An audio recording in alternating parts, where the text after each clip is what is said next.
Hello আসসালামু আলাইকুম guys.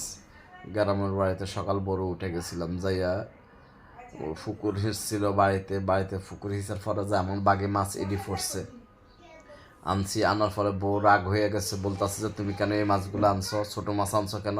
মনে হয় যে আমি আমি মনে হয় যে কি বলবো, এত কষ্ট করে দেশে গেছি, দেশের থেকে মাছগুলো নিয়ে আসছি, নিয়ে এসে এখন নিজে কুটতে আসি, কুইটে টুইটে যারা আসার সময় আমার বাজারের মধ্যে ইলিশ মাছ পাইছি, বাজারে ইলিশ মাছ কিনে নিয়ে আসছি।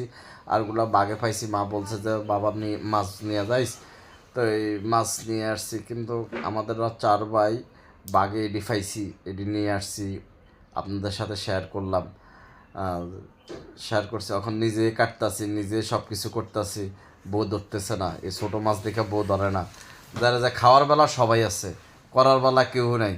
ওই সময় যারা যা আর মেহমানও আসলে মেহমান খাবে না, কিন্তু কেউ করে না। আমার নিজের কাজ নিজেই করতেছি।